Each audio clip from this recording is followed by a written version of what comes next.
Hi friends, நம்ம இன்னைக்கு என்ன பார்க்க போகிறோம் அப்படின்னா, பெண்ணாகரம் தொகுதியிலிருந்து மேட்டூர் தொகுதிக்கு இந்த ஏரியா மக்கள் வந்து எப்படி ட்ராவல் பண்ணுறாங்க, என்ன மாதிரி டிரான்ஸ்போர்ட்டேஷனை யூஸ் பண்ணுறாங்க அப்படிங்கிறத நம்ம இன்னைக்கு பார்க்க போகிறோம்.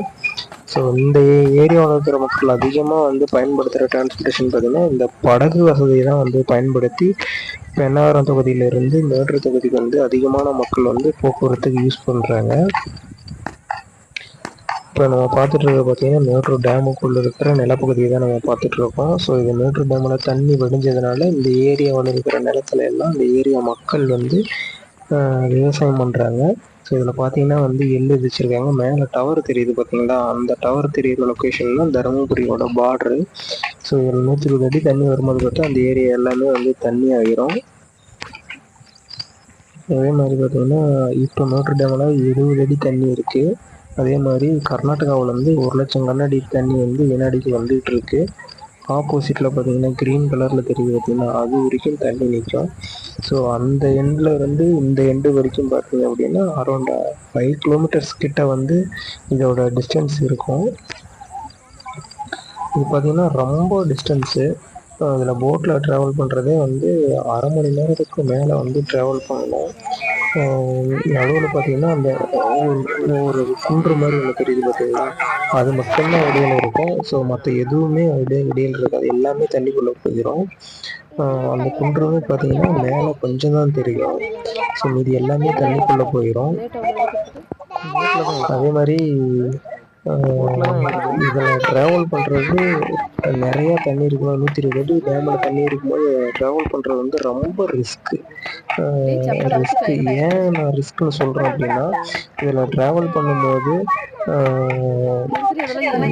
இந்த போட்டை டெண்டர் எடுத்துருக்கிறவங்க யாருமே வந்து இதுக்கு சேஃப்டி பேராமீட்டர்ஸை வந்து ஃபாலோ பண்ணுறது கிடையாது.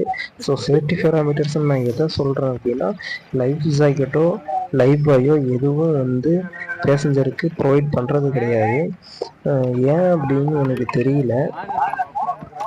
ஏதாவது அசம்பாவிதம் ஏற்படுது அப்படின்னா, ஸோ இந்த எண்டில் இருந்து யாராவது மக்கள் வந்து காப்பாற்றினா தான் உண்டு. இல்லை அப்படின்னா ஆப்போசிட் எண்டில் இருந்து யாராவது மக்கள் வந்து காப்பாற்றினா தான் உண்டு. இல்லை அப்படின்னா வந்து நியர்பையில் யாருமே இருக்க மாட்டாங்க. ஏன்னா இது நிலப்பகுதி கிடையாது, எல்லாமே நீருக்குள்ளே இருக்கிறதுனால யாருமே நீரில் வந்து அதிகமாக இருக்க மாட்டாங்க. ஸோ அதனால் வந்து ரிஸ்க் அதிகம்னு நான் சொல்கிறேன், வேற ஒன்றும் இல்லை. இந்த safety parameters life by life ஜாக்கெட்லாம் வந்து ப்ராப்பராக ஃபாலோ பண்ணாங்கன்னா மக்களோட சேஃப்டி வந்து இன்ஷூர் பண்ணலாம். ஸோ அதனால தான் நான் சொல்கிறேன், வேற ஒன்றும் இல்லை. மேட்டூருக்கு வந்து ரோடு வழியாக அந்த இடத்துல பழகல்ல, ஆனால் அது வந்து பார்த்தீங்கன்னா வந்து 70 கிலோமீட்டர்ஸ் கிட்ட சுற்றி வரணும். அதனால தான் வந்து அதிகமாக ரூட்டை பயன்படுத்துகிறாங்க. பெண்ணாகரம் தொகுதியில் இருக்கிற மக்கள் வந்து ஏன் வெறும் போக்குவரத்துக்காக மட்டும் இதை பயன்படுத்தலை. ஸோ இந்த விலையை இதெல்லாம் தண்ணி புதிச்சுன்னா தான் பிரச்சனை. கார்பரேட்டர்கள் மற்றும் கால்நடைகளை வந்து சந்தைப்படுத்துறதுக்காக வந்து குளத்தூர் சந்தைக்கு வந்து எடுத்துகிட்டு போகிறாங்க. ஸோ அதுக்காகவும் வந்து இந்த ரூட்டை வந்து அதிகமான மக்கள் வந்து பயன்படுத்துகிறாங்க.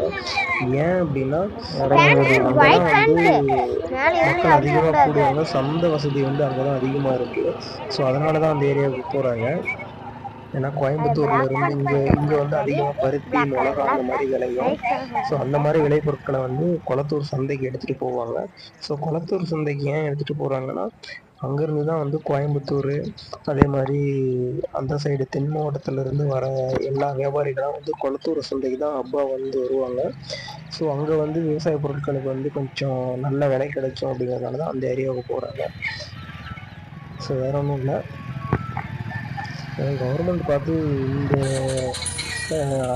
இது வந்து அதிகமான மக்கள் பயன்படுத்துகிறதுனால ஒரு பாலம் கட்டி கொடுத்தாங்கன்னா நல்லாயிருக்கும். இங்கே இருக்கிற மாணவர்களும் வந்து ஸ்கூலுக்கு போகிறது, காலேஜுக்கு போகிறது எல்லாமே வந்து மேட்டூர், குளத்தூர், அதே மாதிரி கோயம்புத்தூர், ஈரோடு இந்த பகுதியில் தான் வந்து அதிகமான ஸ்டூடெண்ட்ஸ் படிக்கிறாங்க. ஸோ அவங்களுமே வந்து இந்த போட் வசதி தான் வந்து பயன்படுத்தி அந்த சைடில் கிராஸ் பண்ணி போகிறாங்க. இன்னொன்று கோயம்புத்தூர், கேரளா இங்கேருந்து வர லாரி இது எல்லாமே வந்து ஒசூர் பெங்களூர் போகணும் அப்படின்னா சேலம், தருமபுரி, கிருஷ்ணகிரி இந்த வழியாக ஒசூர் பெங்களூர் போகும். ஸோ நம்ம இதில் ஒரு பாலத்தை போட்டாங்க அப்படின்னா அங்கேருந்து ஒரு 100லேருந்து 120 கிலோமீட்டர் வந்து கம்மியாகும், டைமும் சேவ் ஆகும். இவங்க வந்து இந்த ரூட்டில் போனாங்க அப்படின்னா மேட்டூர், பெண்ணாகரம், பாலக்கோடு, ராயக்கோட்டை, ஒசூர் இந்த வழியில் இப்படி போயிடுவாங்க. ஸோ இவங்களுக்கு வந்து ஒரு 100லேருந்து 120 கிலோமீட்டர் கம்மியாகும், டிஸ்டன்ஸு கம்மியாகிறது வந்து அதே மாதிரி டைமும் இவங்களுக்கு நிறைய சேவ் ஆகும். ஸோ இதெல்லாம் வந்து கவனத்தில் வச்சு கொஞ்சம் ஒரு பாலத்தை போட்டு கொடுத்தாங்க அப்படின்னா மக்களுக்கும் சரி வாகன ஓட்டிகளுக்கும் சரி சிரமம் இல்லாமல் இருக்கும். ஸோ இதில் பார்த்தீங்க அப்படின்னா உங்களுக்கு தெரியும், இதில் வந்து பைக்கும் இந்த பரிசு தான் எடுத்துகிட்டு போகிறாங்க. ஸோ எவ்வளோ சிரமப்பட்டு பைக்கை வந்து ஏற்றுறாங்க அப்படிங்கிறது வந்து தெரியும். ஸோ நீங்கள் வீடியோ பார்த்தாலே உங்களுக்கு இப்போ ஓரளவுக்கு புரியும்னு நினைக்கிறேன். 120 அடி இருக்கும்போதெல்லாம் இந்த படகுல வந்து போகும்போது பார்த்தீங்கன்னா அது கடலுக்கு நடுவில் போகிற மாதிரி இருக்கும். ஸோ எங்கேயுமே வந்து